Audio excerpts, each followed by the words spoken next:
So the whole world keeps on talking about how Jewish people are great at business. And, instead of fighting it, instead of calling that anti-Semitic, I'm going to go in the opposite direction and I'm just going to own it. If everybody is saying that, then it must be true. So I, as a Orthodox Jewish person, would love to share with you some Jewish business secrets, 10, actually my top 10 Jewish business secrets. And I hope that you're going to enjoy them. This is great stuff. This is stuff that we've known for thousands of years, and I think that you're really going to appreciate it. And by the way, if you're here to hate, just go somewhere else. This is about love. This is about education. This is about growing. And go take your hate somewhere else. You're not welcome here. But for everybody else that genuinely wants to learn, genuinely wants to grow, I think you're going to get a ton of value. So let's just jump right in. So number one Jewish business secret is we actually have a commandment to teach our children how to earn a living. There's actually two things you have a commandment to. Teach your child how to earn a living and teach your child how to swim, believe it or not. And they're kind of related if you think about it. So it says that if you don't teach your child how to earn a living, it's as if you're teaching them how to steal, because if they don't know how to earn a living, then their only other way to make money is through theft. So teach your children. Fathers have a commandment to teach their sons, to teach their children how to make a living. And that's number one. Number two, you have to be honest in all of your business dealings. Now, I know there's some haters here that are going to start talking about how Jewish people this and Jewish people that in business. But look, you don't get to be in business for thousands of years, and you don't get to top of industries for no reason. And there's only so long that a person could be dishonest until finally it catches up with them. So honesty is something huge. As a matter of fact, in the Old Testament, in the Bible, it says that you have to have honest weights. It used to be in the market, people had different weights to weigh their grain. You cannot have a weight that is incorrect. You must be honest in all your business dealings. The first thing that they ask you in heaven when you go there is, were you honest in your business dealings? Number three is to have a general positive relationship with money. A lot of people think that money is the root of all evil, or money causes all the bad things in the world to happen. The Jewish approach to money is actually very positive and very healthy. We believe that money is a tool to use to build communities, to build family, to build institutions. We believe that there's a very positive relationship with it, instead of looking at it as something that is wrong or something that is dirty or something that we don't talk about. The opposite. We embrace it. We have an extremely positive relationship with it. Number four, we help our community. This is something that people talk about that they don't like about the Jewish community. Well, I have other friends, by the way, from different communities, and they tell me that they literally try to destroy each other when it comes to business. They're not happy to see each other succeed.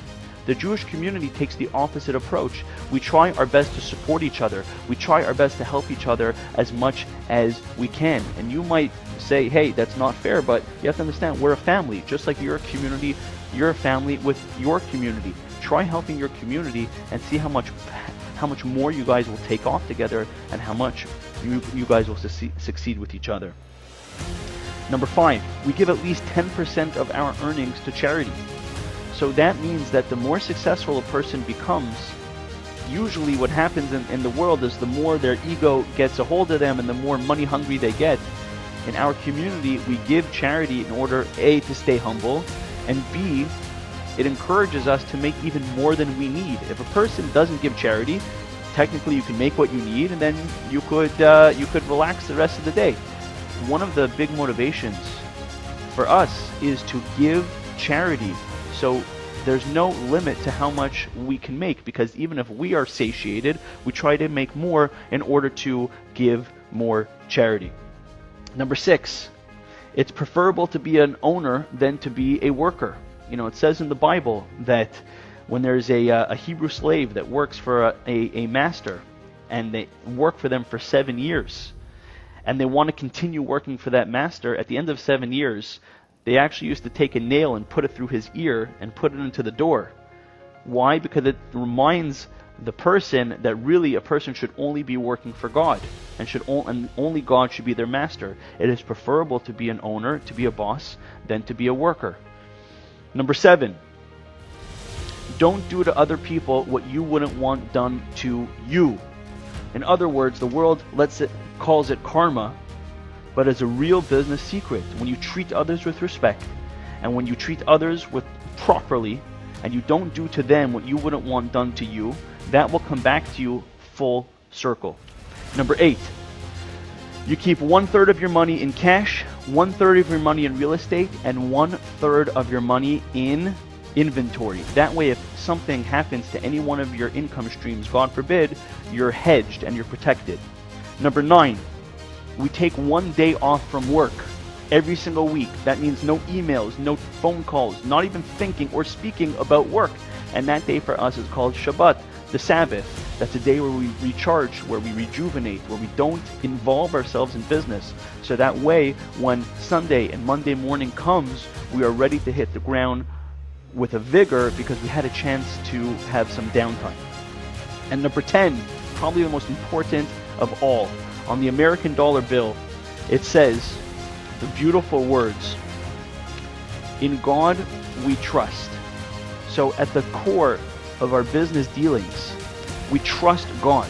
We trust God that He's going to give us success. That's why we're not afraid to take calculated risks, because we understand that we are not part of a random cosmic cycle that you could be burned at any given time. No.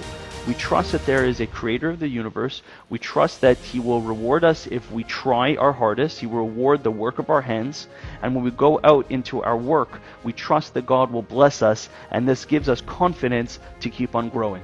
I hope you enjoyed this video. I know it's definitely a different spin on the whole narrative. If you did enjoy it, please hit the subscribe button, hit the like button, leave me a comment. If you loved the video, leave me a comment. If you hated the video, leave me a comment. I would love to hear from you guys. God bless you, and thank you for spending this time with me. I wish you a lot of success in all of your business dealings. God bless.